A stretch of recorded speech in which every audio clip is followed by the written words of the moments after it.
हुजूर बाबा सावन सिंह जी महाराज की जय। गुरु प्यारी साध संगत जी, आज की साखी है भाई बेला का पाठ। यीशु ने उसको उत्तर दिया, यदि कोई मुझसे प्रेम रखे तो वह मेरे वचन को मानेगा और मेरा पिता उससे प्रेम रखेगा और हम उसके पास आएंगे और उसके साथ वास करेंगे।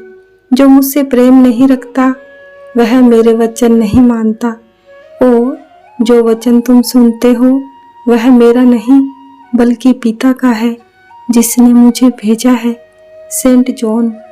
गुरु प्यारी साध संगत जी, गुरु गोबिंद सिंह जी के सत्संग में एक सीधा साधा किसान चला आया और गुरु साहिब से कहने लगा कि मुझे कोई सेवा बख्शो। उस जमाने में मुगलों से लड़ाइयाँ होती रहती थी। गुरु साहिब ने पूछा, तुझे बंदूक चलानी आती है? नहीं। फिर कहने लगे, क्या तुझे घुड़सवारी करनी आती है? नहीं। गुरु साहिब ने कहा, फिर तू क्या करेगा?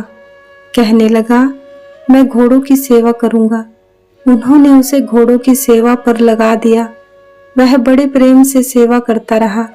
लीद वगैरह बाहर फेंक आता, अच्छी घास डालता, हर प्रकार की सफाई रखता। 2-3 महीने में घोड़े बहुत अच्छे तगड़े हो गए। एक दिन गुरु साहिब ने आकर देखा कि घोड़े बड़े तगड़े हो गए हैं। उन्होंने अस्तबल के मुखिया से पूछा कि घोड़ों की इतनी सेवा किसने की है? उसने गुरु साहिब को बताया कि भाई बेला ने। गुरुजी ने बेला से पूछा, तेरा नाम क्या है? वह बोला, बेला। गुरुजी कहने लगे, बेला, कुछ पढ़ा हुआ भी है? उसने उत्तर दिया कि कुछ नहीं। तब गुरु साहिब ने कहा, अच्छा, तुझे हम पढ़ा देंगे, पढ़ा करना और साथ साथ सेवा भी किया करना। गुरु साहिब उसे रोज एक पंक्ति बता देते, वह याद करता रहता। एक दिन गुरु साहिब मुगलों के साथ लड़ाई के लिए जा रहे थे। बेला दौड़कर आया और बोला कि मुझे आज के लिए एक तुक दे जाओ। उन्होंने कहा कि वक्त नहीं देखता कि हम कहीं जा रहे हैं और फरमाया, वाह भाई बेला, ना पहचाने वक्त ना पहचाने वेला। बेला ने समझा कि शायद मुझे पंक्ति बता गए हैं। सारा दिन प्रेम के साथ उसको रटता रहा। वह भाई बेला, ना पहचाने वक्त ना पहचाने वेला। अब वहां के सब सेवादार देखकर मन ही मन हंसने लगे कि यह बेवकूफ क्या बोलता फिरता है। जब शाम को सत्संग का समय हुआ तो उन्होंने मजाक के तौर पर गुरु साहिब से पूछा कि क्या आज कोई पंक्ति बेला को बता गए थे? गुरु साहिब बोले, कोई नहीं। तो उन्होंने बताया कि वह तो सारा दिन यही तुक रटता रहा है। वह भाई बेला, ना पहचाने वक्त ना पहचाने वेला। गुरु साहिब ने हंसकर कहा, जिसने वक्त नहीं पहचाना वह समझ गया वह पार हो गया। जो ही गुरु साहिब ने ये वचन फरमाए, बेला की सूरत ऊपरी मंडलों में चढ़ गई।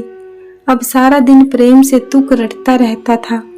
अगर सूरत अंदर जाती तो नाम के रंग में रंगा रहता, अगर बाहर आती तो गुरु के ख्याल और नाम के प्यार में डूबा रहता। कुछ सेवादारों ने कहा कि इस दरबार में कोई न्याय नहीं है। हम कब से सेवा करते आए हैं और कुछ प्राप्त ना हुआ। यह कल आया और नाम के रंग में रंग गया। उस जमाने में कुछ सेवादार ग्रंथी पुराणों का अनुवाद कर रहे थे। कहने लगे, पुराणों का अनुवाद किया, सेवा की, लेकिन व्यर्थ। क्रोध से भर गए कि अब यहाँ रहना नहीं चाहिए। गुरु साहिब ने देखा कि वे क्रोध में आ गए हैं। समझाने के लिए कुछ भांग दे दी कि इसको प्रेम के साथ पीसो। नियम है कि भांग को जितना ज्यादा पीसा जाता है उतना ही ज्यादा नशा देती है। खूब पीसा, भांग का घड़ा तैयार हो गया तो गुरु साहिब ने हुक्म दिया कि भांग की कुल्ली कर करके छोड़ते जाओ। जब सारा घड़ा खत्म हो गया तो पूछा कि क्या नशा आया?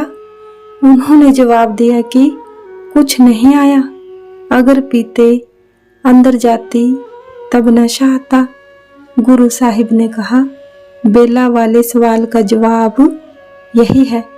उसके अंदर नाम का रंग चढ़ गया है।